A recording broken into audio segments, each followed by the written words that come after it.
Salam sejahtera bagi kita sekalian saudara-saudara.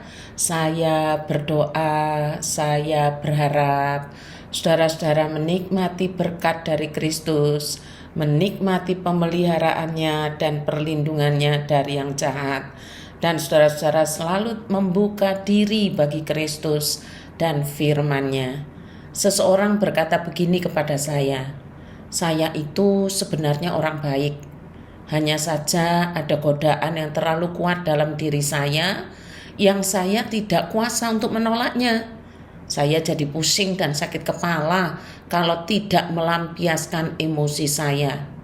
Dan saya jadi lega kalau bisa membalaskan hal yang lebih kejam dan menyakitkan kepada orang yang membuat hidup saya amburadul. Saudara-saudara, saya tidak mengatakan apa-apa kepada orang ini, tetapi saya mengajaknya berdoa dan memohon ampunan dari Kristus. Sebab tanpa ampunannya, manusia tidak akan pernah bisa mengampuni orang lain. Mengampuni itu tidak sama dengan melupakan. Orang yang mengampuni tetap saja dapat mengingat dengan baik apa yang orang lakukan kepada diri kita. Tetapi hal itu tidak lagi membuat kita sakit, baik secara psikis maupun fisik. Pertanyaannya, loh kok bisa? Iya, sebab kutuknya kan sudah ditanggung Tuhan. Kutuk yang membuat kita sakit hati, kutuk yang membuat kita menderita secara fisik sudah ditanggung oleh Tuhan Yesus. Kita masih bisa mengingatnya dengan baik, tetapi tidak lagi merasakan sakit secara psikis maupun fisik. Karena itu mari kita tetap menjaga kesehatan iman kita dengan secara sadar memberikan waktu terbaik untuk bersekutu dengan Tuhan kita melalui saat teduh setiap hari.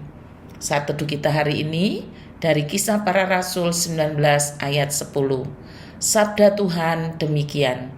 Hal ini dilakukannya 2 tahun lamanya sehingga semua penduduk Asia mendengar firman Tuhan, baik orang Yahudi maupun orang Yunani. Tentang apakah ini? Tentang apa yang dilakukan 2 tahun tadi? Ternyata tentang pelayanan pemberitaan Injil yang dikerjakan Rasul Paulus. Rasul Paulus mempunyai rekan yang sangat pandai yang bernama Apolos. Di pasal 19 ini saudara dikisahkan begini, yang harus kita pahami sebagai pekerjaan Roh Kudus ya, dalam diri Paulus yang telah dikhususkan bagi pekerjaan Tuhan dalam perkabaran Injil. Paulus mengadakan perjalanan melalui Turki dan tiba di Efesus. Di situ ia berjumpa dengan beberapa orang murid. Lalu Rasul Paulus bertanya, adakah saudara menerima Roh Kudus ketika saudara mulai percaya? Jawab murid-murid itu, tidak. Lalu katanya begini, kami tidak tahu apa yang engkau maksudkan. Apakah Roh Kudus itu?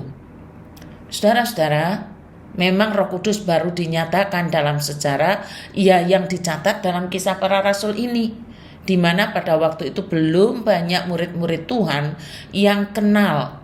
Makanya tidak kenal, makanya tidak paham.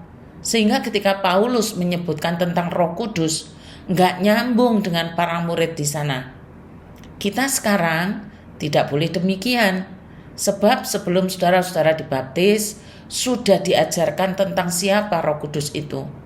Saya tidak menyuruh saudara menghafalnya, tetapi mari memahaminya, sehingga saudara memberi diri untuk dipimpin Roh Kudus setiap hari sebagai orang yang percaya Tuhan Yesus.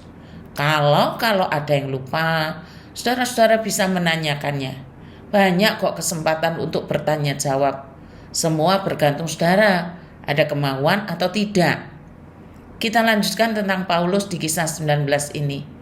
Setelah para murid mengatakan tidak tahu tentang Roh Kudus, maka Paulus melanjutkan dengan pertanyaan penuntun begini. Jadi, kepercayaan apa yang saudara akui pada waktu dibaptiskan? Mereka menjawab, apa yang diajarkan oleh Yohanes Pembaptis. Lalu Paulus menjelaskan kepada mereka bahwa baptisan Yohanes menyatakan keinginan untuk meninggalkan dosa serta berpaling kepada Allah. Dan mereka yang telah menerima baptisannya harus percaya kepada Yesus, yaitu orang yang dikatakan oleh Yohanes akan datang setelah dia. Ingat ya saudara, Paulus ini dikhususkan Allah untuk melayaninya dalam pemberitaan Injil, menjelaskan bahwa Yesus adalah Mesias, Putra Allah, yang pada waktu itu belum terlalu dikenal di antara para murid di Efesus. Dan murid-murid itu berjumlah kira-kira 12 orang. Nah, rupanya disinilah peran Roh Kudus terhadap orang percaya. Orang itu akan menerima firman, lalu percaya Tuhan Yesus dan dibaptis dalam nama Tuhan Yesus.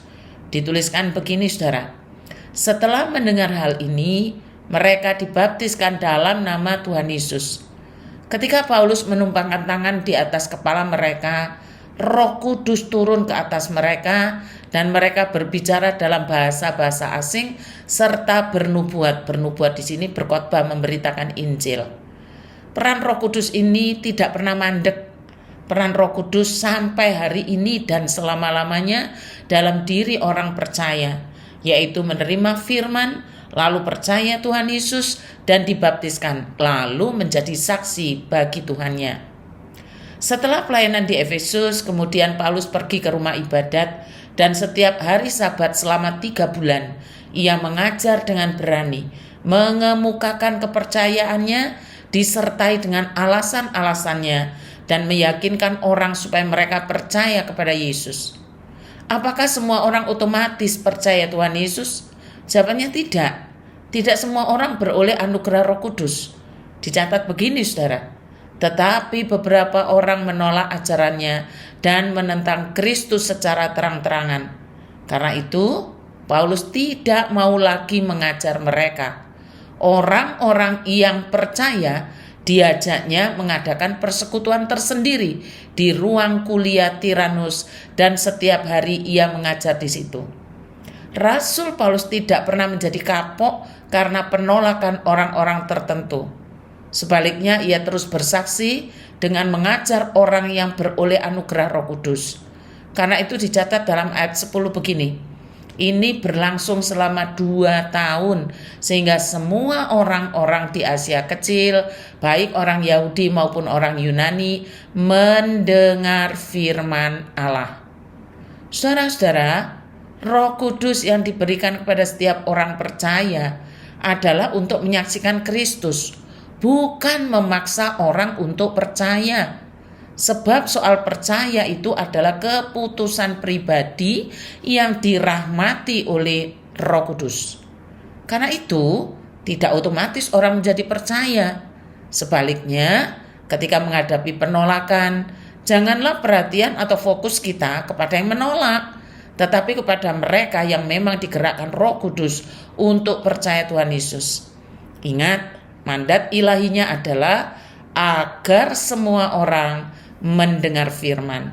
Soal akhirnya percaya atau tidak, itu bukan bagian kita. Itu adalah pekerjaan Roh. Demikian juga ketika melayani Kristus dan gerejanya, mandat ilahi dari Roh adalah melayani Kristus, melayani gerejanya. Dan pasti akan ada penolakan. Ingat saja Tuhan Yesus juga ditolak oleh umatnya. Tapi jangan fokus pada penolakannya, fokus pada panggilannya, memberitakan Injil agar banyak orang mendengar tentang Yesus Kristus. Tetap kerjakan dengan setia apa yang Kristus mandatkan. Jangan monggok, maksudnya jangan mogok atau ngambek. Yang paling penting, Kristus tidak menolak kita. Tuhan Yesus memberkati kita sekalian. Selamat beraktivitas.